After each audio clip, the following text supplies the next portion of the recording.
Welcome to Behind the Line, where we pull back the curtain on the challenges facing first responders and frontline workers. The work you do is unique, and so are the stresses that go with it.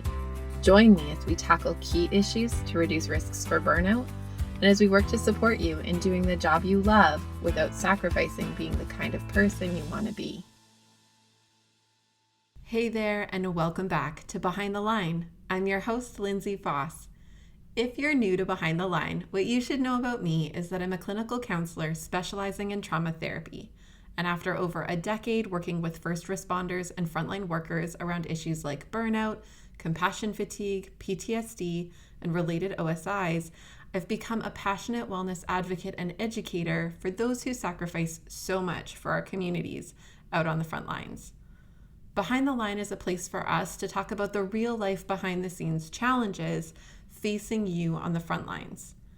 I created this podcast with the hope of bringing easy access to skills for wellness, allowing you to find greater sustainability both on the job and off.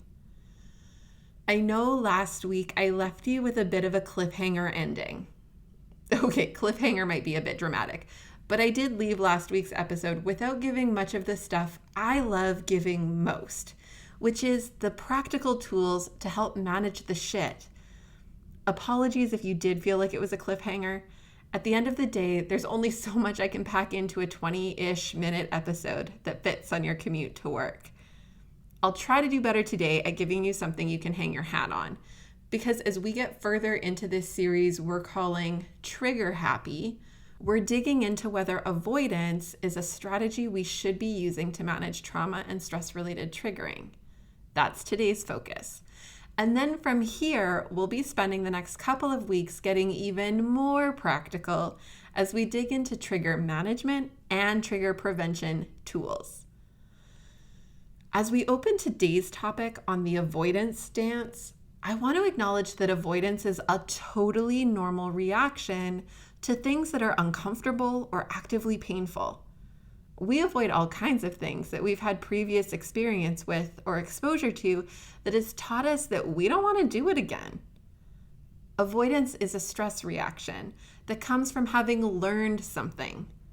We talked about this last week. If we think back to caveman times and I go down a path and I'm confronted with a bear, my brain is going to take a multisensory movie that remembers the smell of sweet berries and the sound of a gurgling stream. And the next time I head down a path with the same scent and sound, my brain is going to be triggered in an effort to help me avoid another close call with big jaws and sharp claws. In that kind of a context, it can be a really good thing that we learn from our exposure to stressful stimuli in an effort to support our actual survival.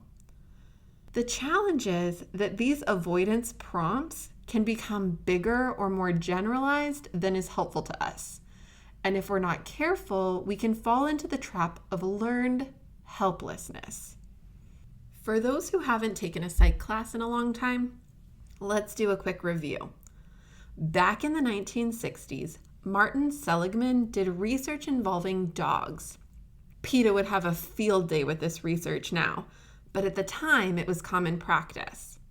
That said, for those bothered by animal research, this is a trigger warning, which is kind of ironic given our topic today.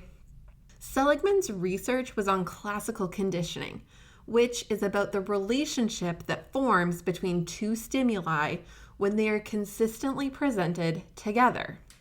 In this case, when a bell would ring, the dog would get a mild electric shock. After a short time of being presented together, the dogs would show a reaction as if they were being shocked whenever the bell would ring, even if the shock wasn't administered. The bell became such a strong warning sign of the impending shock that the dogs came to assume and physiologically respond as if the shock had happened, simply because the bell rang.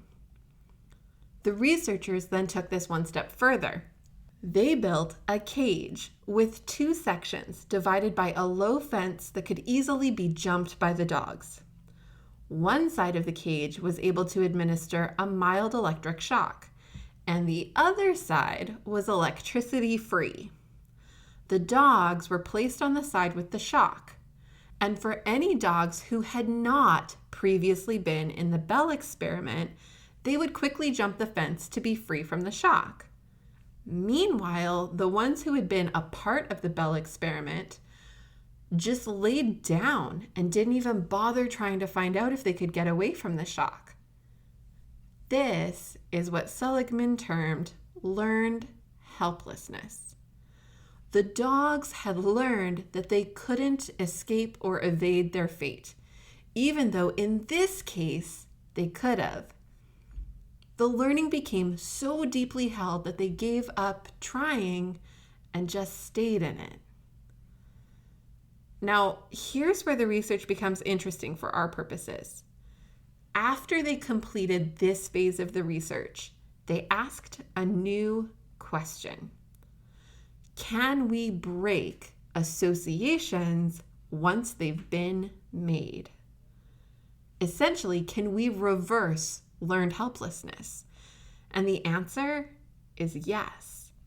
In the case of the dogs, the researchers tried a number of things, including demonstrations of them stepping over the fence, bribery with a reward, as well as punishment to try to get the dogs to jump over to the non-electrified side of the cage. But the thing that worked was when the researchers physically picked up the dogs and moved them. When the dogs were forcibly given the opportunity to see for themselves that this side would be different, it made a difference. After 2 times of being carried over, the dogs started to regain their capacity for curiosity and were able to direct this toward their self-preservation rather than by trying to conserve energy by lying down and waiting out the pain. Similarly, the researchers would ring the bell and not administer the shock.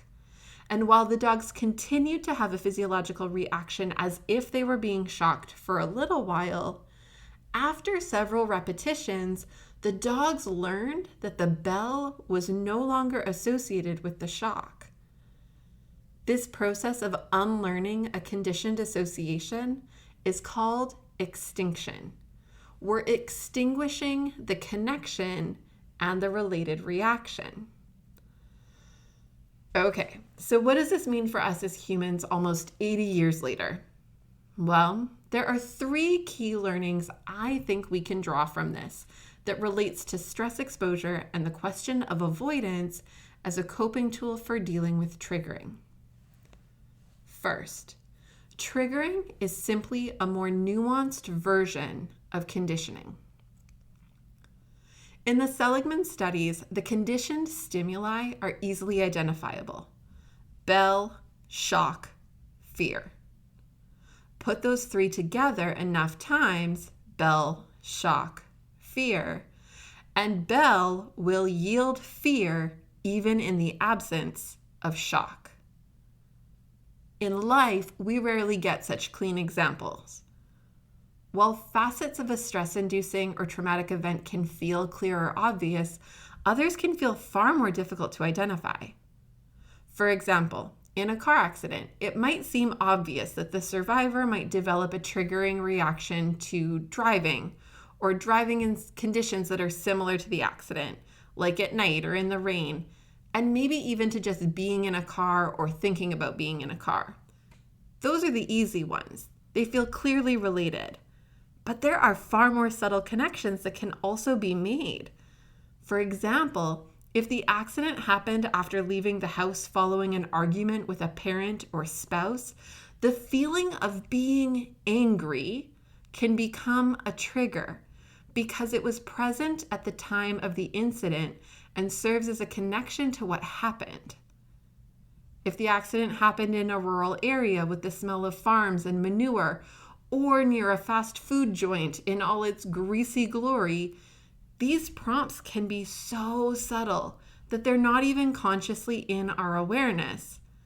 But then we go to grab a burger and experience a flurry of flashbacks and feel totally insane. Remember last week we talked about why triggering exists? That its intention within your brain is for survival purposes. which is your brain's absolute top priority and objective. While it can be extremely uncomfortable, inconvenient, and sometimes even newly dangerous, having panic attacks while driving is not safe for anyone on the road. It's for a reason, and it's trying to do the important job of keeping you safe by giving you an alert system. The second thing we can take from Seligman's research is that avoiding exposure on the front end is a good idea. If we can prevent the consistency of exposure to the pairing of stimuli, we can reduce the power of the connection and the degree of damage we suffer as a result. This is where trigger prevention measures come into play.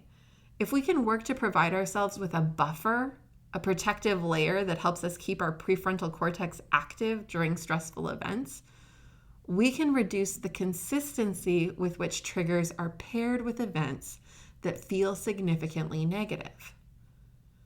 What if, in the dog studies, the bell were paired with the shock sometimes but not all the time? And it was paired with getting delicious food sometimes but not all the time.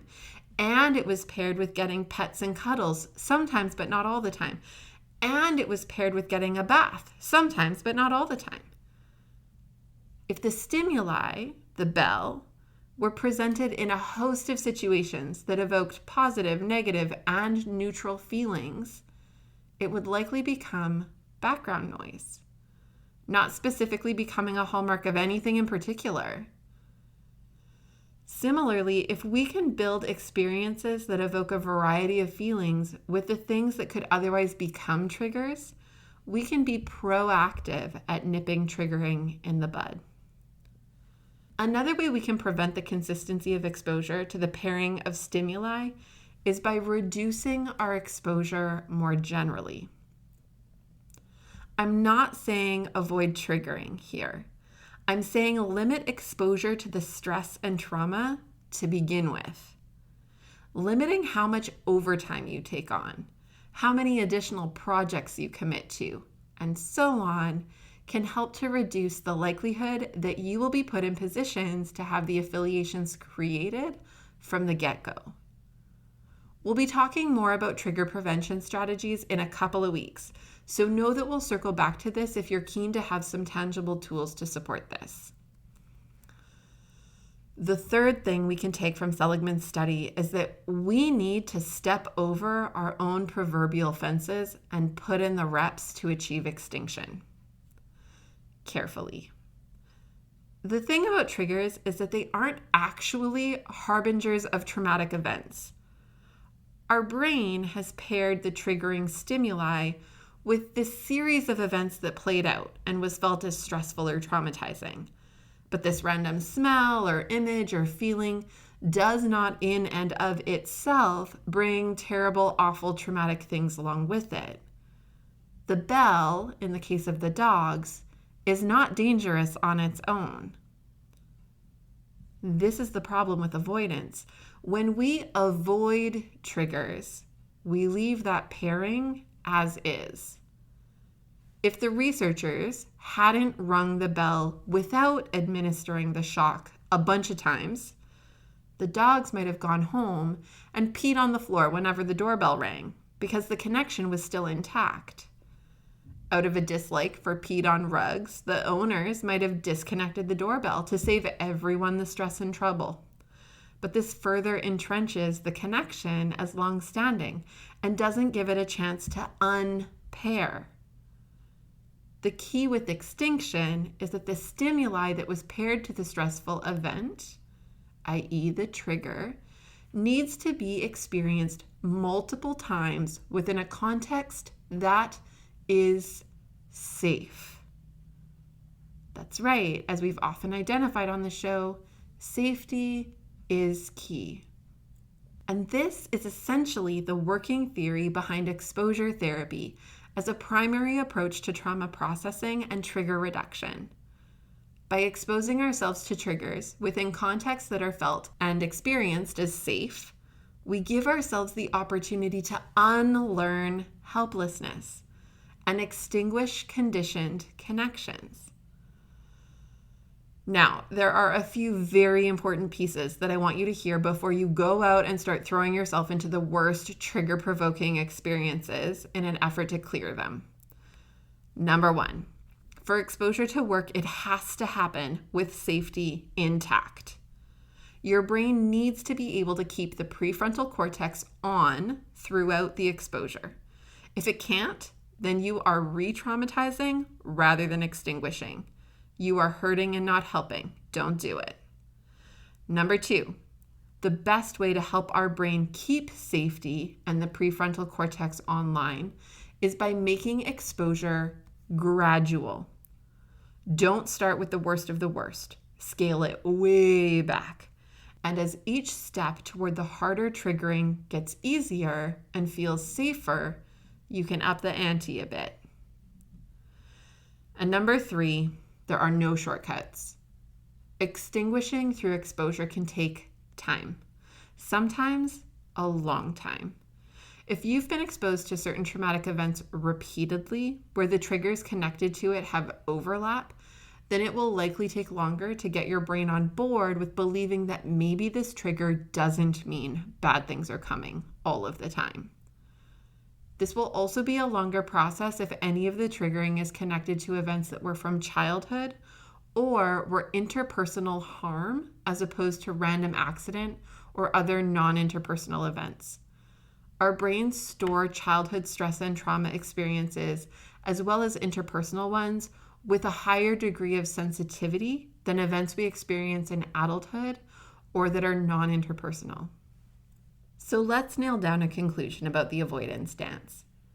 While avoidance is a natural response provoked by our brain to try to reduce our experience of distress, and is used by your brain to try to remove you from situations that it perceives as being possibly related to something bad that could happen again, given previous experiences, choosing avoidance doesn't tend to solve any problems long term.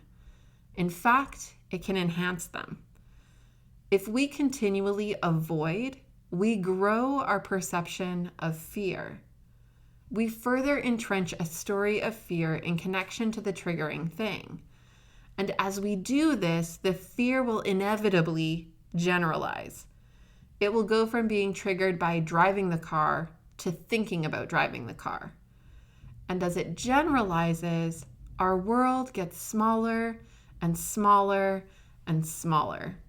And as we continue to be exposed to new stress or trauma-provoking events in a line of work where it's never ending, the risks of more triggers is ever present. And this is how we move into the gradual accumulation of traumatic exposure, triggering and dysregulation of the nervous system that leads us into bigger issues like PTSD. That said, while avoidance isn't going to solve problems and can make them worse, we also need to be careful to not go to extremes in the other direction either. Throwing ourselves into traumatic reminders without skills and the intention to keep our prefrontal cortex online runs the risk of re-traumatization. So we need to tread really carefully. And this is why it's an avoidance dance. It's nuanced and careful. It also calls for some skills to bring to the party. And that is where we're headed next week, into the skills for trigger management and the steps you can practice to master the dance. If you're keen to get into it before next week, you can find a link in the show notes from today's episode for my free Managing Trauma Triggers workbook. It'll walk you through tools for trigger management that you can use to get a jump on practicing. If you missed last week, I also want to give a heads up for those of you who have been waiting to jump into the next round of the Self-Care Dare 5-day challenge for first responders and frontline workers. Your next chance is coming up. We'll be launching registration for the Dare 1 week from today on February 15th. If you're a new listener and you don't know about the Dare, here's what you need to know. The Dare is a 5-day challenge that invites participants to build a killer self-care plan to help protect and support sustainability both at work and in your life. You get short daily videos that cover 5 key domains of self-care, along with worksheets and guides to help you develop and implement your own personalized self-care plan. You also get access to a private Facebook group where we connect, discuss challenges, problem solve, and celebrate successes together. And just for fun, I love giving away a few prizes along the way to keep you engaged and motivated. Because investing in yourself in this kind of way is so important, and I want to make sure that you see it all the way through. You're worth that. If you're not sure what you can get out of just 5 days, I want to let you know that our previous participants have raved about the content and the support, and many have reached out long after completing to share about the ongoing value it's brought to their lives. So if you're curious but in doubt, I double dare you to try it. It's only $10 and you get to keep access to everything even after the 5 days are done. If you're ready to invest a few coffees worth of cash and a week's worth of your time into your wellness, keep your eyes peeled. We'll be posting about it on our social media and to our email list. If you haven't already, follow me on social media or sign up for the Self-Care Dare waitlist on our podcast webpage to get notified of when registration goes live. I'll add that we're planning on capping registrations this time around, so be sure to register early to claim your spot. I really hope you'll join me for it. As we wrap up today, I want to remind you to please reach out and connect if you have any questions or feedback. You know I love hearing from you and shaping this podcast to echo your needs and interests. I love hearing about what you're working on and how you're using what we talk about on the show. You can find me on Facebook and Instagram at Lindsay A. Foss, where you can follow me or tag me or message me or comment, or you can email me at support@thrive-life.ca. I am, as always, grateful that many of you are keen to share about Behind the Line and spread the word to others on the front lines. Know that we can be found online on our website, on most major podcast platforms, as well as on YouTube. Click subscribe to get alerts about our latest episodes, or subscribe to our email list to hear from me about all the exciting things we have going on and coming up. You'll find all of the details you need in the show notes, along with links to our Beating the Breaking Point indicators checklist and triage guide to help facilitate self-assessing burnout and related concerns. We make all of these pieces available to you guys because the work you do really matters. But more than that, you really matter. And we want to make sure that you have what you need to keep up the good work at work, as well as in your real life outside of the work. So use it and share it. And until next time, stay safe.